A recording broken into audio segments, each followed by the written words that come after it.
Okay, I know this is gonna sound super weird to all the gringos out there, but listen to this.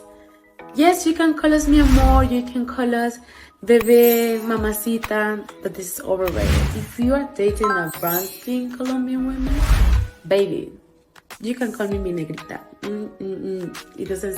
It can't get any better than that. You can't call me mi negrita. Yeah. Oh, Dre. Yeah. That's the man right there.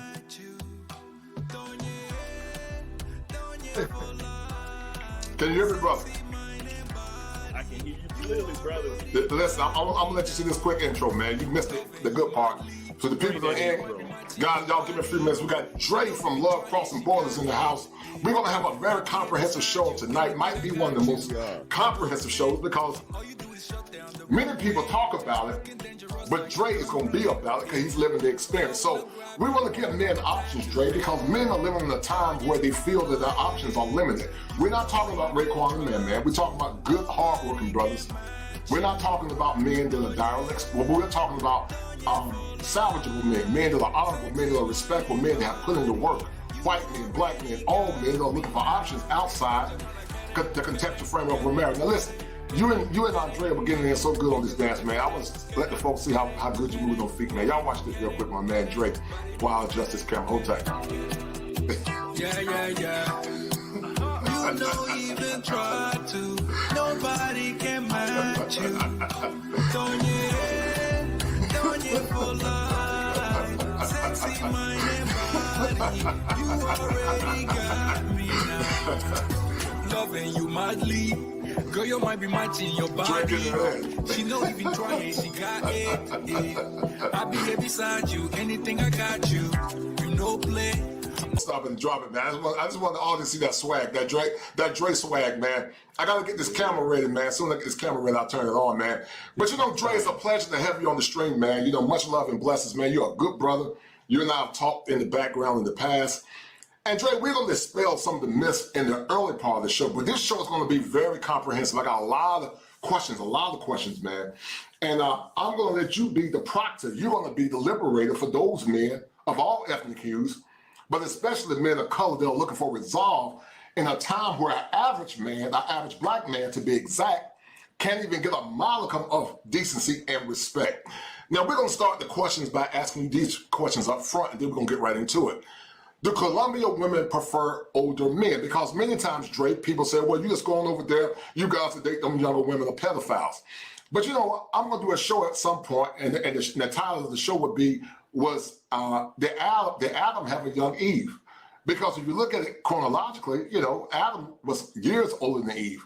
And it makes a lot of sense as far as compliments, because a younger woman gets with the older man, not the ones that are, you know, are predatory, but we're talking about the ones that are good brothers that are, you know, got good intentions.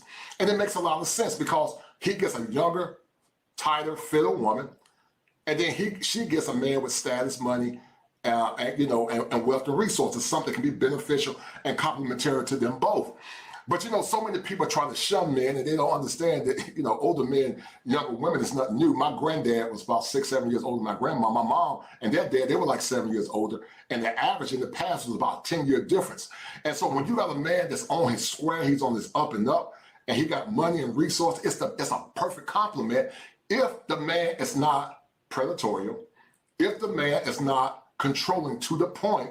Because people always say, well, he's just trying to be controlling. Well, listen, you got to have good control in the relationship. But we're not talking about abusive control. We're talking about control like, if you're my woman, you can't be wearing certain clothes when you're going out. So, to the point and to the question, Dre, do Colombian women prefer older men? Because there's so much consternation about it, Dre. And we're going to have these questions up front because, you know, so many people have so many opinions, but you're living in South America in the beautiful country of Colombia. So, tell the audience, what's your take on that? Actually, when it comes to older men, younger women, it is the reason why they do date older men. And I've heard individuals say that's not true, so forth and so forth. But I'm 54, Andrea's 27, and we've been married 3 years. Yes, sir. Those that have followed us, and at the same time, she has individuals in her family that are her. Like she's got an uncle, he's 54. his fiance is like 24. So it's not uncommon because it's a give scenario. And I'm going to say that one more time. I like that hat. Right. I should No doubt. No doubt. my hat on. Yeah. We got you got the Detroit swag. You got the Detroit swag.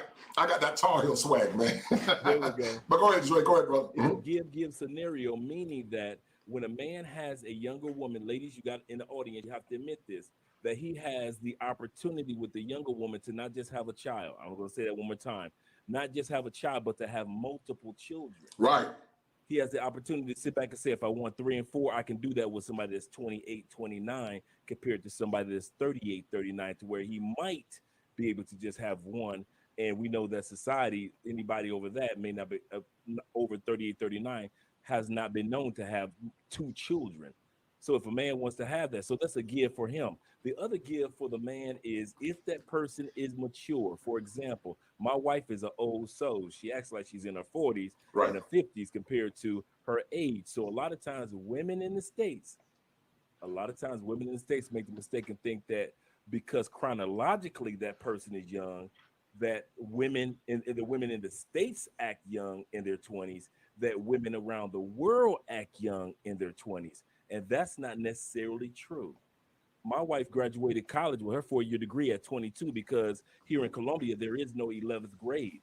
So these women here have to mature even a year and a half older. They're graduating at 16, almost 15 and a half compared to in the United States. But women in the United States don't understand that part because they don't take advantage of their passports to realize that just because a woman is younger doesn't necessarily mean that a woman is immature, like many of the women in the United States is having the hot girl summers in their 20s and 30s. Right. When it comes to another thing is this, when it comes to older and younger generations, we are not the first generation. There was a time period where most of us were sharecropping in the South and we were going through the trade, the transatlantic trade. At that time period, it was nothing to see a woman that was 14, 15, 16 to where either the master hooked up a guy that was 29, 30 years old to bring forth the best children or the strongest children. But even after that time period ended, we still in the 50s, 60s, and part of the 70s still had older men in the South that was still attracted to younger women, where it was 10 years and 12 years different. So for us to act all brand new in this generation, because now in the United States, it's shunned upon for a man and a younger woman to realize that there is stability for her, there's maturity for her, and she can learn from that older man and not be ruled by the older man. I repeat, not be ruled by that older man, but to learn from that older man because he has experiences that she don't want to go through. Sometimes women in the United States don't understand. Women in other countries realize I'm not trying to go through the heartache, backache, meaning in the bedroom, pains that you've gone through, the sadness, the depression, the pills that you've had to take because you didn't get a man that was mature. You want somebody your same age. Nothing wrong with that. But look at the repercussions that you've gotten over only 25% of Black women will ever get married in life. I repeat that. Only 25% of Black women in the United States will ever jump the broom in life. Most Black women will end up in common law situations to where she's a baby mama, but she'll never be a maid, a bridesmaid. So I mean, not a bridesmaid, but a wife or bride. So at the end of the day, and before I get done with this statement, is the women in other countries, especially in Latin countries and in Asian countries, realize that there is a value in being with a man that's older because you can watch him and hear from his mistakes and you don't have to go through it. So whereas women in the United States shun that and you'd rather go through it. You'd rather go through the headaches. You'd rather go through the pain instead of letting a man in your life who had already gone through that experience that, and then you can learn from his mistakes, and then you don't have to ever go through that. But to each his own. Yeah, and I agree with you, man. And, and we give qualifiers. We're not talking about we're going to give the disclaimer. We're talking about men that are productive. We're talking about men that are wise. And Drake, a lot of times, when I think about rulership, I'm not talking. I like what Anton said. He said a benevolent dictator, but no doubt. But rulership doesn't mean it's not always bad. All kings have rulership and dominion over their kingdom, and so a man can have healthy rule. But when we think rule, we think like bad, like you can't say nothing. You know, we always divert to the worst.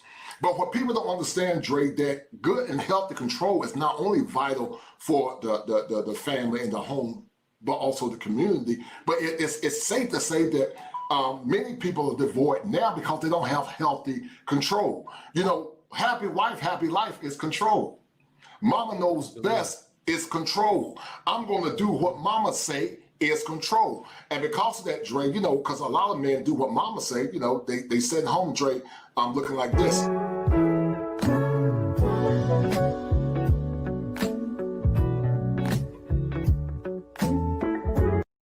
And, you know, a lot of them also, Dre, you know, they're on that gravy train, you know, they're gravy train sense.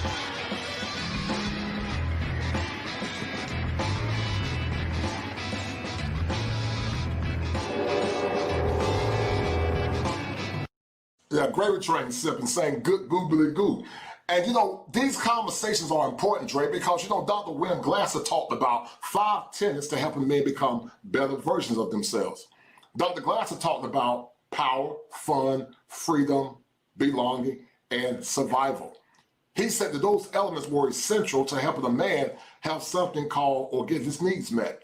But we live in a world, Dre, where many men are beginning to defect because they're not getting their needs met. Men are looking for feminine oscillators. They're looking for women that can spray the perfume of femininity on them. And Dre, you live in America, you live in South America, and we're going to talk about it, South America and Colombia. You're going to tell the audience the power of femininity and how it impacts a man's not only health, but also impacts his emotional well-being as well. Shout out to my man Top Gun. Top Gun was actually down there with Dre recently. Shout out to Top Gun, man, for that $10 super sticker. And that's a deal, right? I appreciate it, man. He said, I'll start a law salute to my brothers, the coach, clinician, and Morpheus. Two of the most important. They call me. Morpheus. Because I'm before the red pill. Before the red pill existed. Two of the most important men in the space of liberating us brothers, no doubt. And my goal is to liberate all men. You know, there are some white gentlemen might be listening to the culture clinician. I embrace all men from all ethnic groups, but because you know, black men have, you know, issues that are unique to most ethnic groups, I place a special challenge on sustainable, hardworking brothers that are hardworking, they have vision and purpose, and they're not derelicts, and they're not around with their pants sagging. You know, when you call them out or have a difference with them, saying this. That ain't kosher. And that ain't right.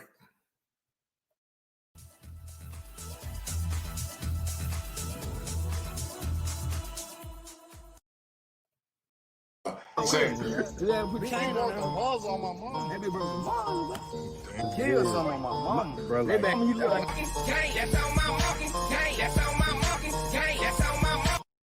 And see, Drake, you know, you're from the windy city of Detroit. You remember a time we called the Motor City where black people had culture. It was Bella culture. It wasn't perfect, but you know, we had Motown, we had Smokey Robinson, we had the Winans, we had Commission, we had a lot of, you know, some of the greatest artists in the world come from the city of Detroit. Now, I'm going to challenge that, even though some of the greatest artists come from the city of Detroit, two of the greatest gospel stars come from the state of North Carolina, in Shirley Caesar and John P. Key. You guys know about Shirley Caesar and John P. Key. You don't get no better than that.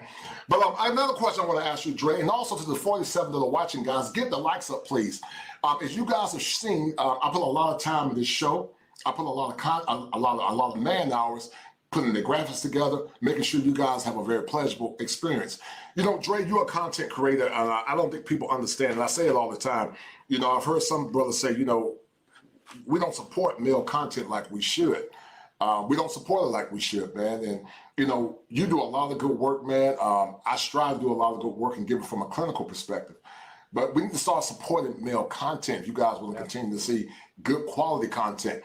Dre is a very intelligent brother. I'm a licensed therapist. So, you know, I want to give you guys the best. But, you know, sadly, it's the same people that contribute, the same people that donate, you know. And I know some of you guys like the content because y'all watching and y'all looking.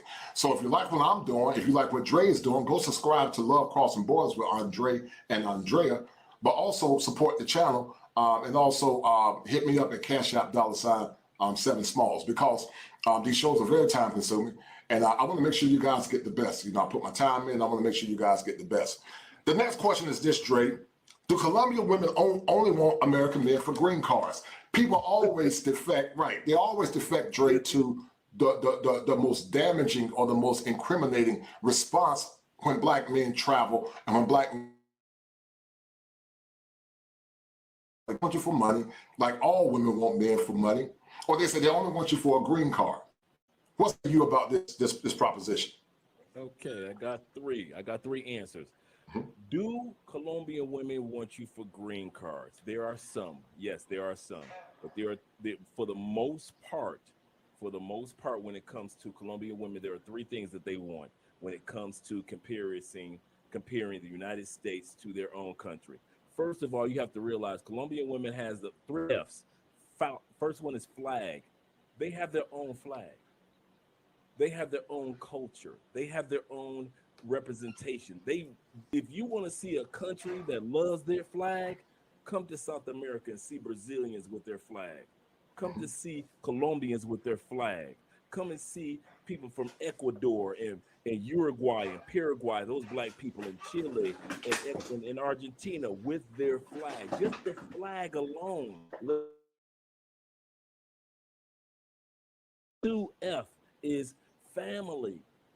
Colombians value, it's God right here. God, the God, our Lord, and his family right there. Yes, sir.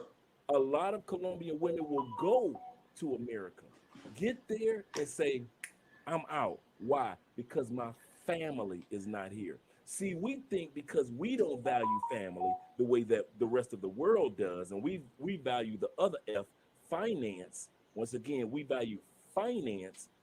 Therefore, we think that everybody else looks at finance over family the way that we do.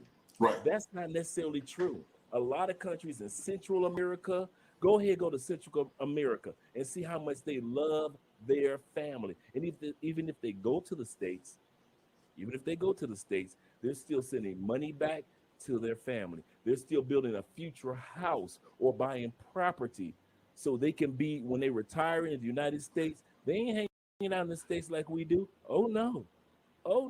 They're going right back to their home country. A lot of individuals do that.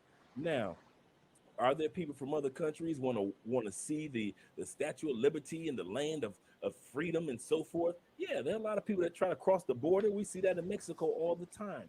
But at the end of the day, they realize that the freedoms that are available in the United States will not necessarily be the freedoms the freedoms that they have in their own country may not necessarily be the freedoms in the United States, just because they told us. And freedom is the third one. First one is they have their own flag. Second one is they have their families. Third one is that they have freedom. That's why they don't want your green card, because you have to realize United States ranked number 14 when it comes to freedom of speech. United States, when it comes to, you are 50% more likely to die of a heart attack in the United States than any other country in the world. For example, Colombia ranks number 6 in the world as the place that you want to come for medical needs. Number 6. United States doesn't even rank in the top 25. When it comes to, United States ranks number 37. Colombia ranks number 22 when it comes to medical hospital. Colombia ranks number 6 in all of Central America and South America. Colombia, when it comes to clean water, we went through Flint and we went through other locations in the United States where the water wasn't clean. They had mercury and lead and everything else in the water. Colombia ranks as far as drinking water. Number 4 in the world. We're talking about today. We're not talking about some stats of the past. We're talking about the stats that they did of 2021, 2022. Colombia ranks number 4 in the world for the most cleanest drinking water. Colombia it's illegal to have GMOs in the food and pesticides. So you'll never see a plane flying in Colombia spraying the food. So at the end of the day, these people know this. So they know if I don't go to the United States, I won't become obese. is less likely. Let's put it like this: is less likely. I got the freedom to less likely to become obese. I've got the freedom to have clean drinking water. I've got the freedom to have inexpensive, yes, yet some of the best, better than the United States, because Colombia is 22, United States is number 37 when it comes to healthcare. I got a better chance to have the freedom of having better healthcare and least expensive. So why would I give up the third one, which is freedom, to come to the United States? So when you sit back, you automatically assume that a woman in Colombia or a man in Colombia wants to give up the green card, wants to get a green card. You have to ask yourself, what do they get in exchange? Lastly, I'm going to give you a bonus: future. That's the next one. Number 4 is future. When it comes to Colombians, do you have Colombian women just like the United States that fight to get their education, like Andrea, get her degree? They've got their bachelors, they're accountants, and they're school teachers, and they're nurses, and they're doctors and surgeons. As soon as they marry an American man and decide to move to the United States, get these super chats up, because we're giving you some knowledge today. Yeah. I don't know what you're doing. Yeah. Today, as soon as this person crosses the threshold of the United States, all their degrees, poof, gone. Right. Andrea was riding her motorcycle in the rain to get that degree. There are women that sat back and walked to college to get their degree. And you think they're going to throw their degree away so they can go to Motel 6 and clean hotel rooms and sit back and do your nails? To wait for a green card, and the green card for Americans that don't realize this, because you've been watching 90 Day Fiance and all those other shows, the green card is not even guaranteed. And if you do get a green card, the person and you who are dating or in a marriage with that person has to stay in the United States for 3 years. So you tell them you are going to give up 3 years of travel. That person who you brought to the United States is going to give up 3 years of travel. And at the same time, there's no guarantee that they're going to even get a green card when they get over there, even though they applied, gave up all their education, gave up all their careers, gave up everything that they worked so hard for, walking in the rain to make sure that they got an education, and you think that they want a green card. You take women in other countries for granted. That's powerful, man. That is very powerful. Shout out to my man Sean Whitehorn for that $10 super sticker. And Sean Whitehorn said that it's sad that many Western women still continue to live in ignorance as it relates to securing a strong man, not realizing that submission simply means to submit under his protection and provision. We're going to talk about that in a minute, because submission is a dirty word to a lot of women, Dre, and many don't understand that part of a relationship is that someone had to submit. You can't have two captains of a ship. When a woman is being intimate with a man, she's submitting by opening herself up to that man. But when it comes down to that man's guidance and protection, she doesn't want that, but yet she wants the man to submit, because submit means to agree. Women submit as it relates to his order, his protection, his provision, and following his program. The dirty word that women used to say in the marriage vows was honor and obey. That's a dirty word now. But so many say that they're Christians, Drake. And if you read Titus 3:5 said, wives, obey your husbands. But then the next one is that men submit by giving their lives for their wives. That's the highest honor that a woman can get. When a man go downstairs and take a chance of getting blown away for the sake of his wife. It doesn't get any better than that, because most women are not going to put their life on the line for their husband. But the good news is this, Dre, many men are defecting, and we're going to talk about it a few times in a few minutes. But in the meantime, shout out to Luke Hazley for that $10 cash app. I appreciate it. Thank you, Lou. Lou's going to be on the show tomorrow. Look forward to hearing Lou's perspective as a woman crossing borders into the Americas, the North America, that is. And then also shout out to let me see this, brother. Shout out to my man Volek 85 showing love to the channel. Great content, no doubt, Volek. I appreciate it, brother. I really appreciate it. And Drake, you're giving very vital and critical information. And it bothers me, man. To a degree, you're a great content creator. I strive to be a great one as well. And it bothers me because the information that you're getting in many circles is probably equivalent to $300 or $400, maybe even $500.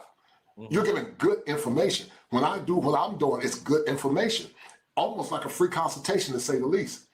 But you know, we do these shows, Drake, because we want to see men win. We want to see good women win as well. But because my channel is dedicated to the liberation of men, all men, especially men of African descent, these shows help bring clarity and balance to a time where many men are suffering in silence, and many don't feel like they got the wherewithal, Dre, to get their basic needs met. Once again, Dr. William Glasser said it better than me. He said that needs drive behaviors.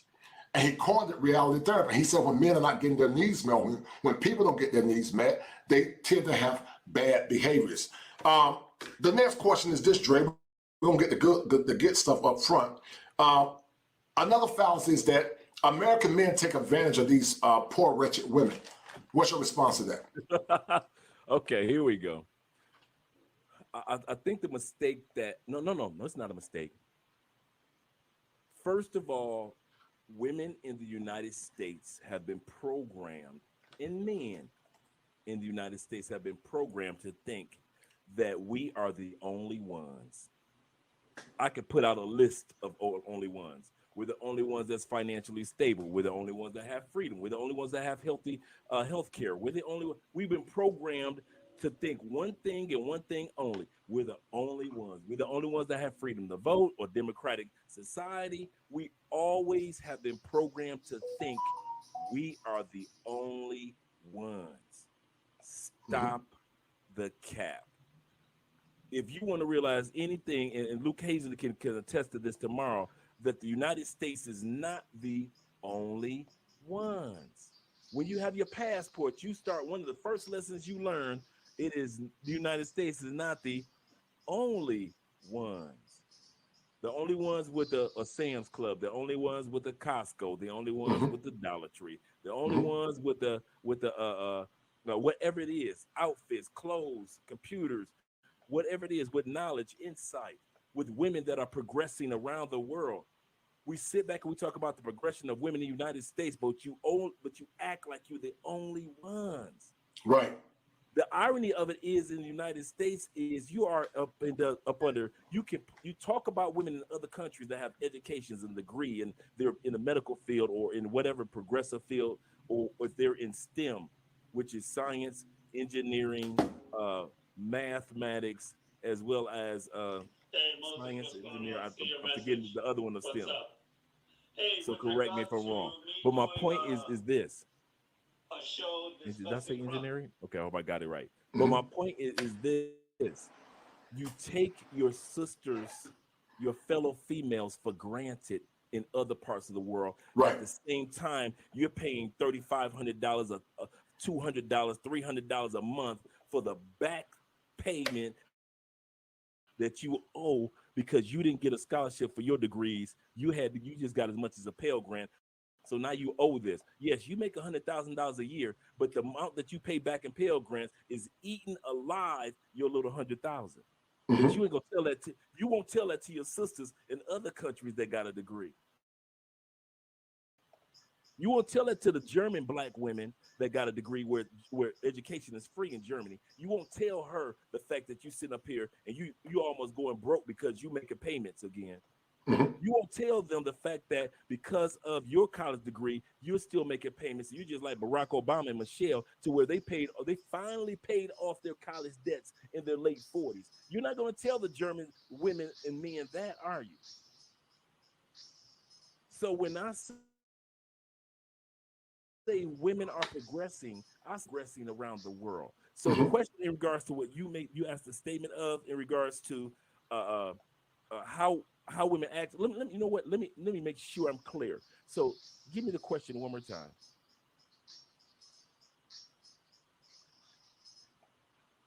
Say it again, Dre. Give me the question one more time. Oh, I'm sorry. I apologize, Dre. I got called in, so hold tight. American men take advantage of these poor, wretched women. That's the question. Okay. Poor, wretched women. So what you're saying is every business in South America is owned by male. Every major business in Central America, dudes own it. Most of the degrees, Men got them in Central America. Come on, Luke Hazley could tell you the difference. So you're saying that all the doctors and all the knowledge and insight, men got them in South America, Central America, and Southeast Asia and Europe. Men. Mm-hmm. That's what you're saying. When you sit back and you say these poor, wretched females, as if women in other countries don't have the ability to progress just like women in the United States. Right. Do you know how that sounds? Do you ladies It's insulting. stop and think about how you talk about your women, your fellow women, your fellow sisterhood in other countries? Mm-hmm. Do you know who turned around Rwanda? Do you know who turned Rwanda? Remember the same Rwanda where the genocide was going on 20 years ago? Guess who turned it around? Guess who's 51 to 56% of the government right now in Rwanda? Women. Mm-hmm. But these are the poor, wretched women that men are taking advantage of. So you're saying that about my wife, who is a corporate accountant, who got her degree, who got her education, who is over some of the top major franchises in the city when it comes to making sure that they file their taxes properly. You're saying that my wife is a poor, wretched woman. Don't forget your thought, Kosher.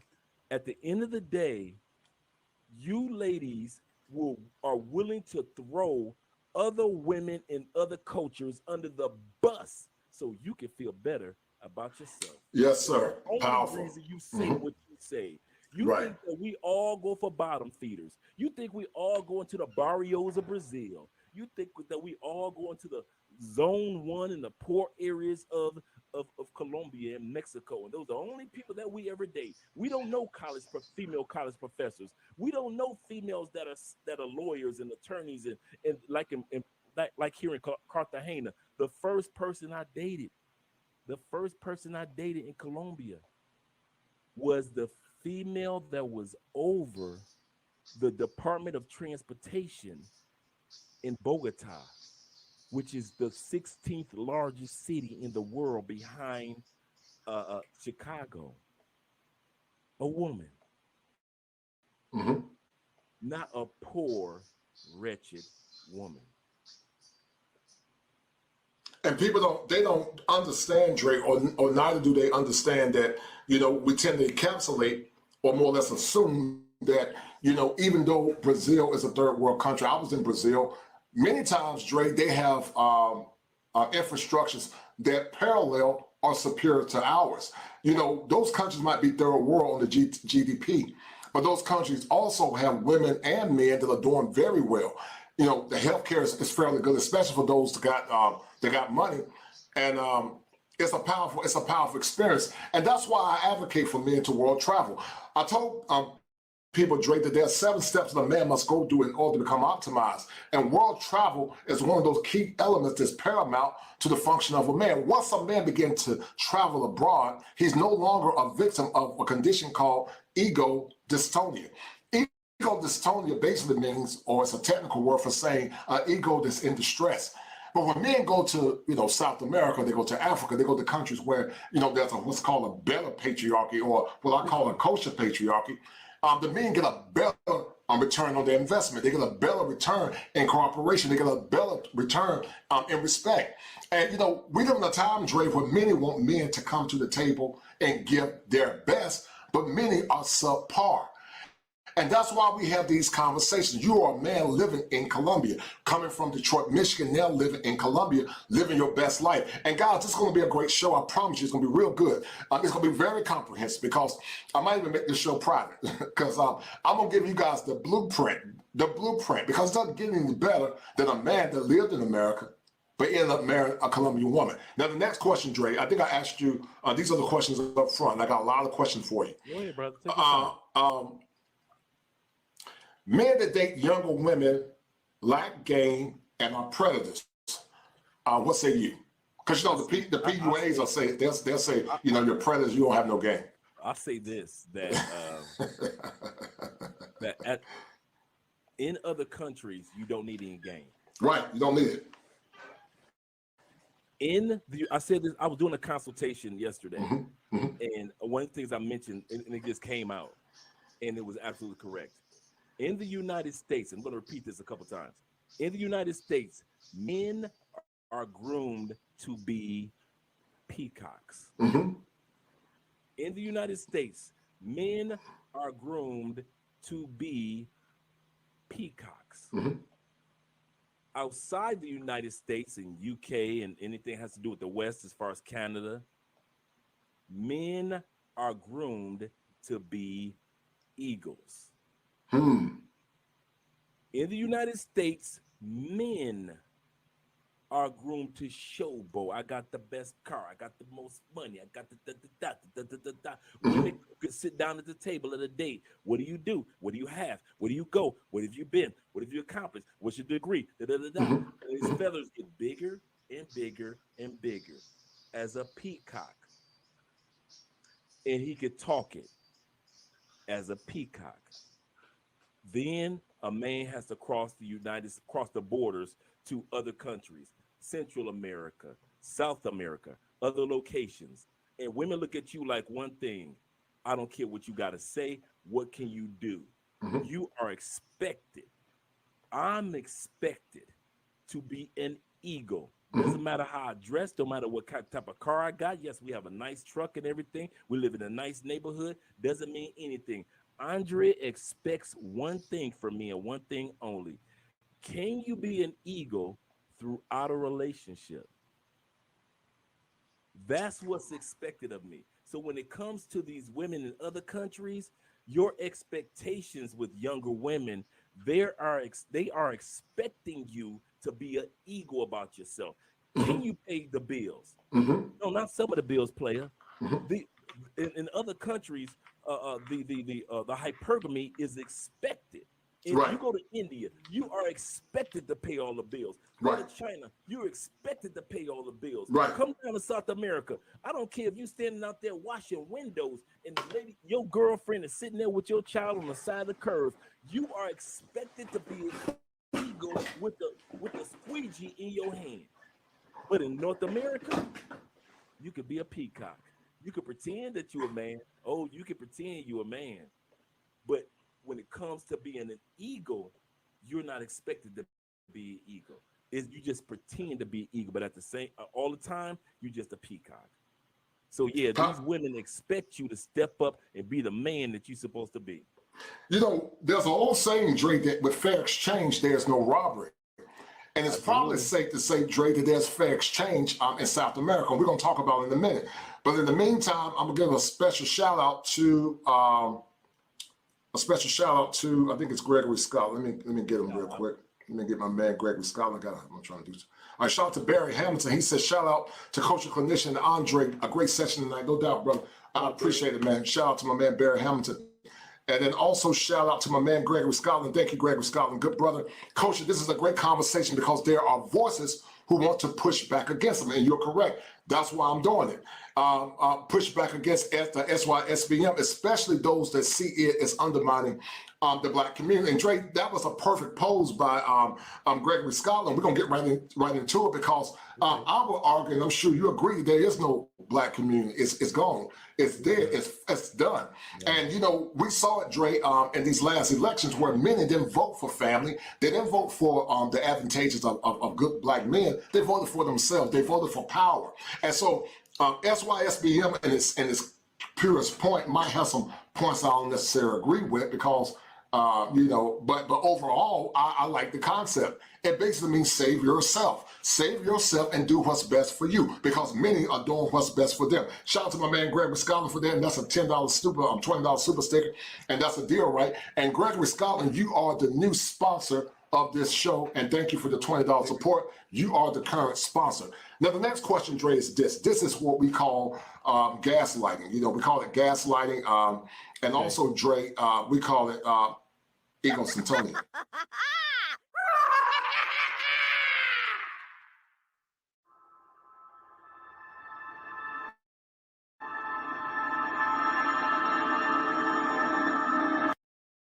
We call it egocentonia, Dre. Yeah, no doubt. Appreciate it, man. We call it egocentonia because in the clinical world, a person that has a centonic ego is a person that is delusional. You know, I came up with an acronym called DEF, Dre. Kevin Samuels, when he was living, bless his soul, he came up with a concept called sign language. He said shame, insults, guilt, and the need to be right. And actually, it was BGS. Let me clarify that. It was BGS, and Kevin actually coined it. But because I am the kosher clinician, and I'm always dropping that fire for your mind, I came with a concept called DEF. DEF, Dre, is based on cognitive dissonance. The acronym for DEF is this. They deny the evidence when you present them with the evidence. They become enraged, Dre, when you present them with the evidence. They argue, do ad hominem attacks, meaning they attack the message instead of the messenger. I mean, the messenger instead of the message. And when the heat gets too tough, Dre, they will fight you or they will flee because they cannot handle the distress that they're going through mentally. Now, I'm gonna let you add on to that, but in the meantime, shout out to my man Gregory, my man XL Pro for that $5 super stick. He's always showing love, and this is a Cash App alert.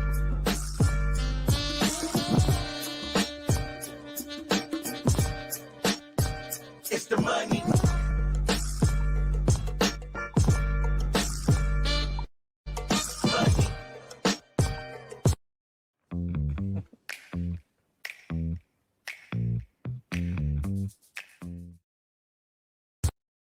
Thank you, XL Pro. XL Pro is always showing love. XL Pro is everywhere, man. Always showing love, man.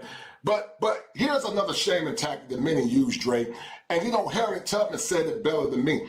She said, Dre, that if I could free a lot, she said, Harriet Tubman said, I could have freed a lot more, Dre, if they did not know that they were already slaves.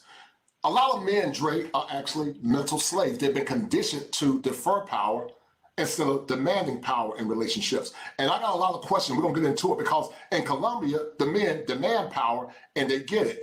If they're gonna pay all the bills, they're gonna get what they want in the woman. The women are very fit. They take their figure serious. They believe in keeping themselves looking good. Cooking for their man that's just part of the contract. You know, giving that man unlimited sex is part of the contract. And so my job as a licensed therapist, Dre, is to liberate men. I want to see men happy. I want to see men liberated. I want to see men free. And traveling to Brazil, you know, I'm going to be in a movie with Al Grease called Frustrated 3. I saw that in those countries, men don't tolerate what men here in America tolerate. But the next question, Dre, is this up front. Your mama is black. You should date women that look like you. What's your take on it, Dre? My take is on this, and let me. You know what? I could be politically correct and say the right thing to right sisters and this and that. My mama doesn't live my life, and I'm gonna say this for other black men. Your mama doesn't live your life. You are at the point. Black men with passports, you are at the beginning of the next migration of black people. Yes, sir. Now let me ask you, ladies, would your mama want you to be with a man that was a part of the movement, like a part of the movement in the 60s for freedom for black people? Would your mama want you to be a part of that? I think your mama would. What about the men that sat back during the Reformation age and the Jim Crow age and fought for our rights? Do you think your mama wants you to be with a strong man that's like that? I think your mama would. Well, this is the next movement of black people. Yes, I think it is too. Our passports, and we are relocating. And right. I'm put it like this. Richie Mack zoomed to Thailand, took grits to Thailand. I'm bringing macaroni and cheese to Colombia. Some other brother taking greens to Brazil. You see where I'm going with that? My wife loved my macaroni and cheese. I don't know what y'all talking about. My wife loved when I make macaroni and cheese because they don't make that. I make it every blue moon because we know that Colombians are focused on health. So it's a treat here. Zoom to Thailand is not asking his wife or his girlfriend to create grits every day, but it's a treat for him. At the end of the day, individuals don't realize that there is a time period right now that we're in the middle of the next migration. The last migration we had was in the 60s and 70s when black people migrated from sharecropping from sharecropping in the South, and we decided to go up north. And I'm from Detroit. I'm the first generation up north that was born up north, and decided to be a part of Chrysler, Ford, GM in Chicago, in Cleveland, in Detroit, parts of New York, parts of Philadelphia. I mean, parts of PA.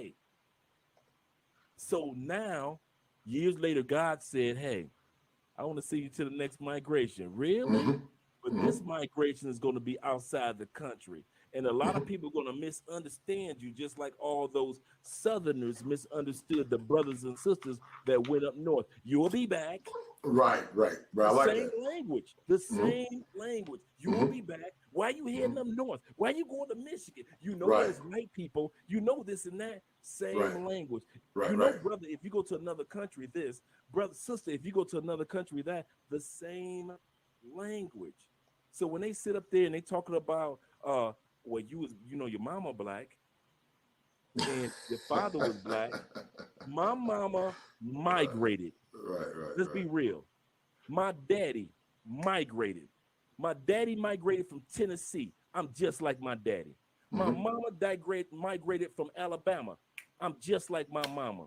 So don't sit back and show me about my people as far as complexion. I'm like my mom and my daddy by way of their behavior. They were migrators. I'm a migrator. So at the end of the day, they migrated in the country.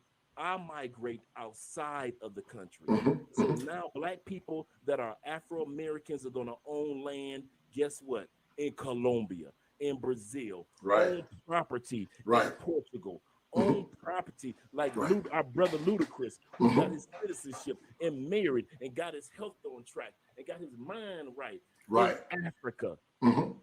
You got brothers like O'Shea Duke Jackson in Africa who's creating jobs. You got brothers that live down the street right now. These brothers, two brothers that came to Colombia, started selling online insurance, taught Colombians how to sell online insurance. So now these brothers have a corporation right now, and they live down the street from me right now. You want to sit up there and expect me to not be like my mama, who migrated from Alabama, and not like my daddy, who migrated from Tennessee? This is what black people have always done. They've always done it, right. With this.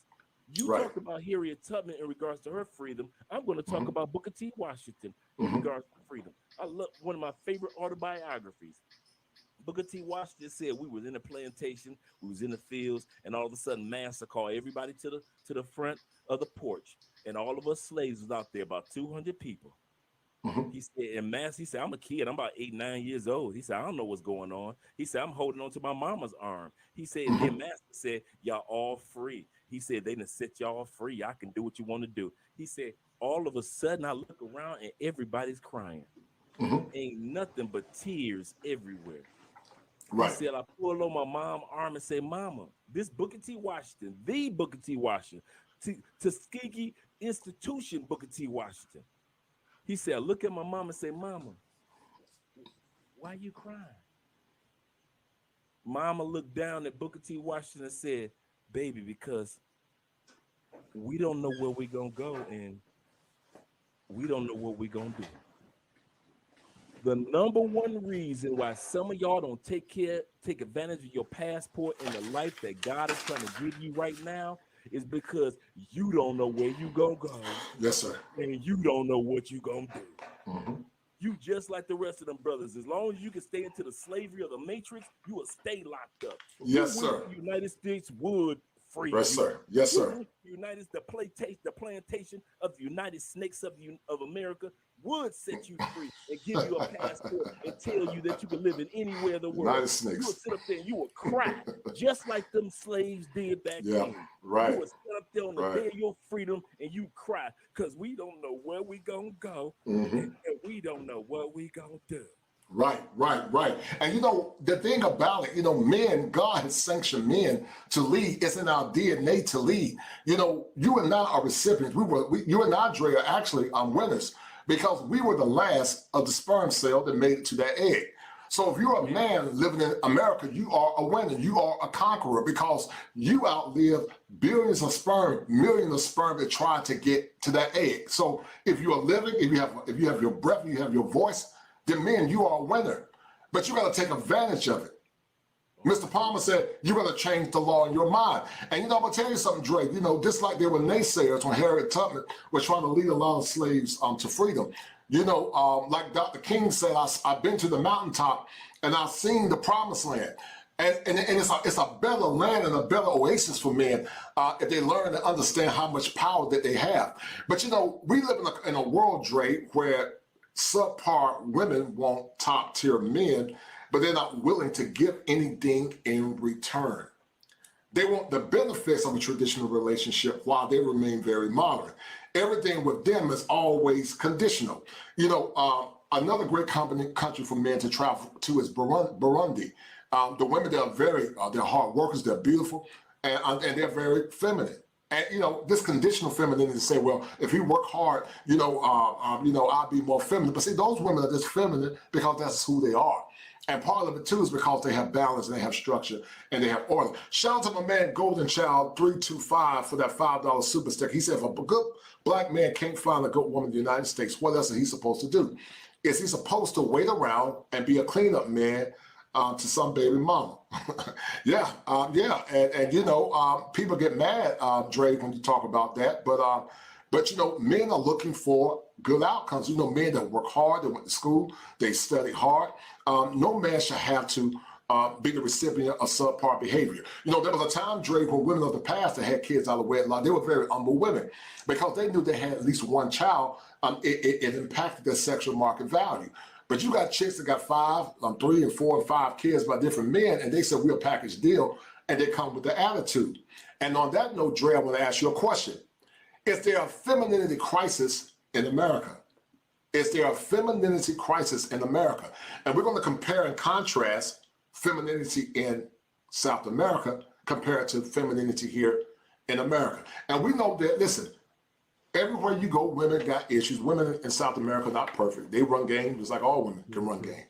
I don't want people to think, well, South American women, they're not perfect. They run game too. But the thing that they have over there is they have proper safeguards and men holding them accountable. But talk about that, Dre. Is there a femininity crisis in America? And I got a lot of questions, so a short response will be good. Yeah, real quick. And I'll just give you 2 points. Femininity crisis in the United States is because of 2 reasons. Talk to me. First reason is because they were not raised right. to be feminine. Most women in the United States were raised to be masculine, independent. I repeat that. Most women, I don't care about your color, your complexion, were raised to be masculine, where you talk crazy to a man in his face, in public, in private. You were raised to be masculine, rah, so forth and so forth. The second is that you were raised to resist femininity, even from fellow women that want to teach you how to be feminine. There's a marriage coach, a female marriage coach that told black women last year, she said, I'm done. She said, I've been trying to get black women married. She said, y'all pay me to open up doors for you to get married. She said, I can't do it. She said, black women literally resist femininity when it comes to relationships. So those are 2 things. Yes, they sir. were raised to be feminine. It's no fault of yours. Ladies, it was not your fault. And they were not, they resist femininity. And this the other part I'm going to give you one more real quick. They have tried to redefine what femininity is. The rest of the world already knows what it's like to be a woman, to be feminine, to be girly. They embrace it. Most of the world's women love being a woman. The United States detests being a woman. Right. You only like being a woman based on chronological, meaning that I've been in this body for so long, I might as well accept it. I've been a woman for so long, I might as well go ahead, black girls rock. I wore the skin for so long. But at the end of the day, other cultures train you to not only embrace your skin, your femininity, what goes on with your body, what goes on in your mind as a woman. They show you that throughout life, girl, ain't nothing wrong with being a girl. But in the United States, you detest You are appalled at the fact that God made you a girl, and you wish with all your energy that if God could have done one thing, he could have made you a boy. Mm-hmm. That's sad. Yeah, some would call it penis envy. Dre, some would call it penis envy.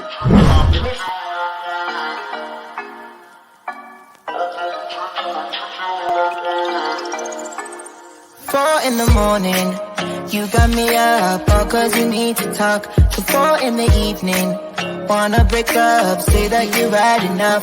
I'm tired of talking, again and again, argue about everything. You are my darling, this kiss and make up, I know you wanna touch. You call me every night, call me every day, I just wanna get you alone now. Trust me when I say